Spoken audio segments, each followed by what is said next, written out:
Sir Arthur Conan Doyle, Sherlock Holmes.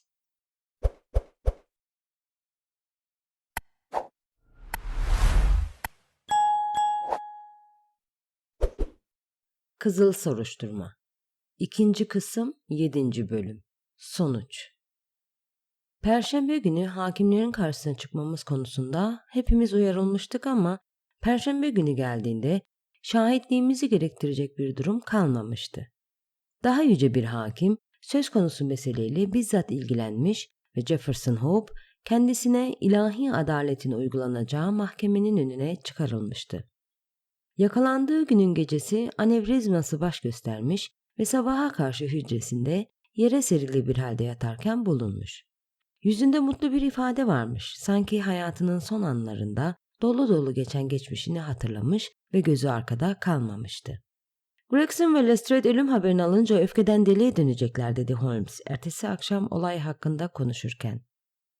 Sanırım gazetelerde kendilerinden övgüyle bahsedilmeyecek.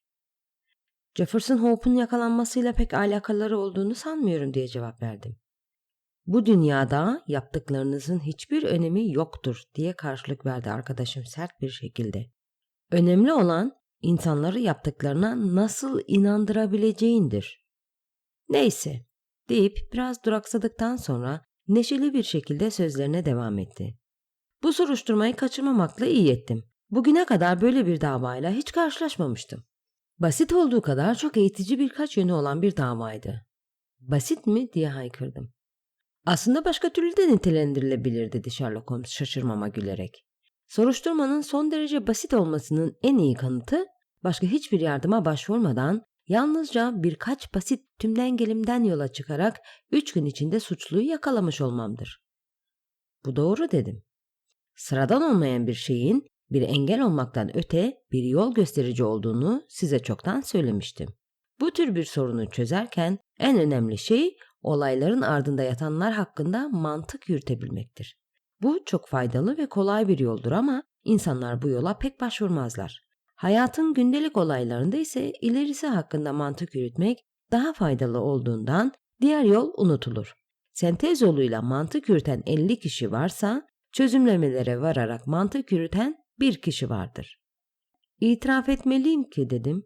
Söylediklerinizden pek bir şey anlamadım. Zaten anlamanızı da pek beklemiyordum.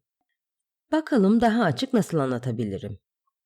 Pek çok insana bir olaylar zincirini anlatın. Size sonucun ne olacağını söyleyeceklerdir. Akıllarında bir araya getirdikleri bu olaylardan yola çıkarak bir şeylerin olup biteceğini söylerler. Fakat sonucu söylediğinizde kendi bilinçaltı akımlarından yola çıkarak o sonuca ulaşmalarını sağlayan adımların neler olduğunu söyleyebilecek insan sayısı azdır.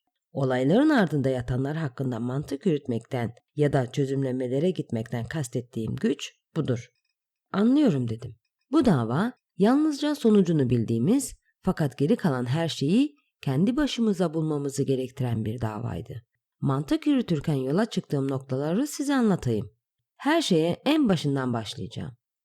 Sizin de bildiğiniz gibi eve doğru yürürken aklımda hiçbir düşünce yoktu. Doğal olarak işe yolu incelemekle başladım ve size önceden de açıkladığım gibi tekerlek izlerinden yola çıkarak bir arabanın tüm gece boyunca orada durduğunu anladım.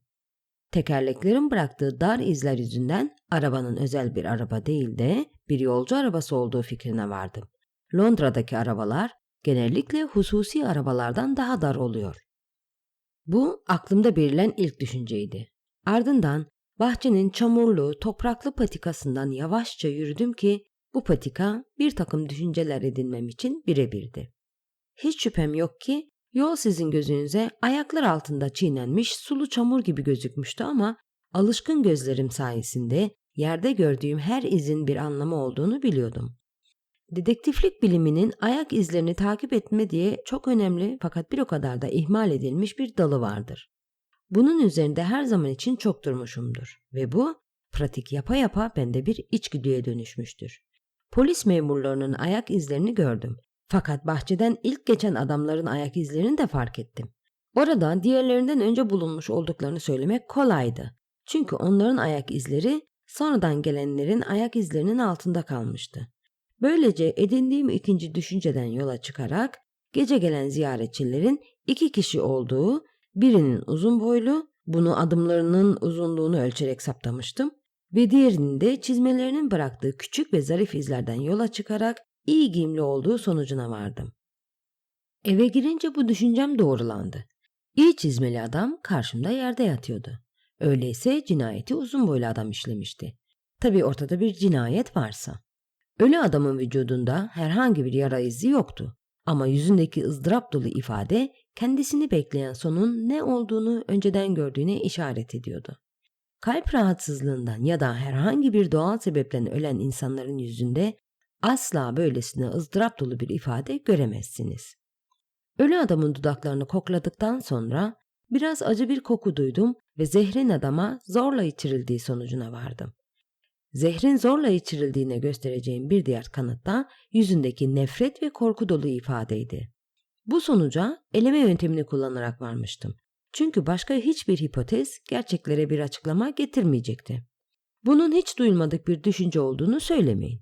Zor kullanılması sonucunda kurbanın zehir içmesi suç tarihinde yeni bir olay değildir. Odessa'daki Dolski ve Montpellier'deki Letour davaları bir zehir bilim uzmanının aklına gelen ilk davalardır. Ve büyük soruya geldik. Cinayetin sebebi neydi? Cinayetin amacı hırsızlık değildi. Çünkü kurbandan hiçbir şey alınmamıştı. Siyasi bir cinayet miydi yoksa cinayetin nedeni bir kadın mıydı? Karşı karşıya kaldığım sorular bunlardı. Siyasi katiller işlerini yapıp sıvışırlar. Fakat bu cinayet önceden tasarlanmıştı ve suçun faili cinayet sırasında orada olduğunu göstermek için odanın her yanında kendinden izler bırakmıştı. Bu kasten yapılmış bir yanlış olmalıydı. Siyasi bir cinayet böylesine izler bırakılarak planlı bir şekilde gerçekleştirilemezdi. Duvardaki yazı düşüncelerimi haklı çıkardı. Dava kesinlikle bir çıkmaza girmişti. Fakat yüzük bulununca her şey açıklığa kavuştu. Hiç şüphe yoktu artık. Katilin yüzüğü kurbana ölü ya da kayıp bir kadını hatırlatmak için kullandığı belliydi. Bu noktada Gregson'a Cleveland'a çektiği telgrafta Bay Draper'ın önceki yaşantısıyla ilgili önemli bir noktaya değinip değinmediğini sordum. Olumsuz bir cevap verdiğini hatırlarsınız. Sonra odayı dikkatlice incelemeye başladım ki incelememin sonucunda katilin boyu hakkındaki düşüncem doğruluk kazandı ve Trikinopoli prosuyla tırnaklarının uzunluğu gibi yeni ipuçları edindim. Etrafta boğuşma izi olmadığı için yerdeki kanın heyecanlanan katilin burnundan fışkırdığı sonucuna vardım. Kan izlerinin onun ayak izleriyle uyuştuğunu gördüm. Hiç kimse çok asabi bir mizaca sahip olmadıkça duyduğu heyecan yüzünden böyle tepki vermeyeceği için katilin büyük olasılıkla çok güçlü ve yüzüne ateş basmış bir adam olduğunu düşündüm. Sonradan gelişen olaylar haklı olduğumu gösterdi. Evden ayrıldıktan sonra Gregson'ın ihmal ettiği işleri yapmaya koyuldum. Cleveland'deki polis merkezine çektiğim telgrafta Enoch Draper'ın evliliğiyle ilgili sorular sormakla yetindim. Cevap oldukça kesindi. Draper, Jefferson Hope adında bir zamanlar karısına aşık olan eski bir düşmanın tehditleri yüzünden yasal korunma talebinde bulunmuştu ve aynı Hope o sırada Avrupa'da bulunuyordu. Cinayeti çözmeme yarayacak ipucunun elimde olduğunu biliyordum. Geriye kalan tek şey katili yakalamaktı. Eve doğru Draper'la yürüyen adamın arabayı süren adamdan başka hiç kimseye olmayacağı sonucuna varmıştım. Yol üzerindeki izler atın sağa sola dolaştığını gösteriyordu. Peki sürücü evde değilse neredeydi? Katil kendini ele vermişti. Londra'da birini takip etmek için araba sürücüsü olmaktan daha iyi bir yol yoktur. Tüm bu düşünceler beni kaçınılmaz bir şekilde Jefferson Hope'un metropolün sokaklarından birinde olduğu sonucuna itti. Bir araba sürücüsü olduysa işini bitirdikten sonra bu mesleğe hemen son vereceğini düşünmek mantıklı değildi. Dikkatleri üzerine çekmemek için böyle ani bir değişikliğe gitmeyecekti. Takma adla dolaşmasına hiç gerek yoktu. Gerçek adının bilinmediği bir ülkede adını neden değiştirecekti ki? Bu yüzden Köprüaltı Çocukları Dedektiflik Birimini kurdum ve aradığım adamı ortaya çıkartıncaya kadar onları sistemli bir şekilde Londra'daki her atlı araba sahibine gönderdim. Ne kadar başarılı oldukları ve onların yardımından ne kadar çok ve çabuk faydalandığım hafızanızda hala canlıdır. Strangers'ın öldürülmesi hiç beklenmedik bir olaydı ama aynı zamanda önüne geçilmesi de çok zordu. Yalnız bu ikinci cinayet sayesinde varlığından önceden şüphelendiğim haplar hakkında ipucu elde ettik. Gördüğünüz gibi her şey kusursuz bir mantıklı olaylar zincirinden ibaret. Muhteşem diye bağırdım. Yetenekleriniz halk tarafından da takdir görmeli. Bir yazı hazırlayıp yayınlatsanız fena olmaz. Bunu siz yapmazsanız sizin yerinize ben yapacağım. Dilediğinizi yapmakta serbestsiniz doktor diye cevap verdi. Bakın diye sözlerine devam etti bir gazete uzatarak. Şuraya bakın. Gazete o günkü Eko'ydu ve işaret ettiği paragrafta gündemde olan cinayetle ilgili bir noktaya değinilmişti. Enoch Drebber ve Joseph Strangerson adındaki iki Amerikalıyı öldürmekle suçlanan Jefferson Hope'un cezaevindeki beklenmedik ölümü halkı büyük bir heyecana sevk etmiştir. Mormon inançlarının sebep olduğu ve çok eskilere dayanan bir aşk kavgası sonucu işlenen suç hakkında otoriteler tarafından bilgilendirilmemize karşın davanın ayrıntılarını büyük bir ihtimalle asla öğrenemeyeceğiz. Kurbanların her ikisinin de gençlik yıllarında ahir zaman azizlerinden oldukları ve ölen mahkum Hope'un da Salt Lake'den geldiği elimizdeki bilgiler arasında. Dava, dedektif polis gücümüzün ne kadar başarılı olduğunu göstermiş olması açısından çok büyük bir önem taşımaktadır. Bu başarı tüm yabancılara kavgalarını kendi vatanlarında halledip bu kavgalarınızı İngiliz topraklarında asla sürdürmemeleri konusunda iyi bir ders vermiştir. Zekice tertiplenmiş olan bu yakalama operasyonunun tüm başarısını ünlü Scotland Yard görevlilerinden Bay Lestrade ve Bay Gregson'a borçluyuz. Katil, dedektifliğe biraz yeteneği olan ve yukarıda adı geçen dedektiflerin vereceği eğitimle onların seviyesine biraz olsun erişmiş bulunan amatör bir dedektif olan Sherlock Holmes'un dairesinde yakalanmıştır. Düzenlenecek nişan töreninde iki dedektifin de gösterdikleri üstün hizmetlerinden dolayı ödüllendirilmeleri bekleniyor. Bu davanın daha en başında böyle olacağını size söylememiş miydim diye bağırdı Sherlock Holmes bir kahkaha atarak. İşte kızıl soruşturmamızın sonucu. Onlara birer nişan verecekler. Aldırmayın diye cevap verdim. Tüm gerçekleri günlüğüme kaydettim ve bir gün halk bunları öğrenecek.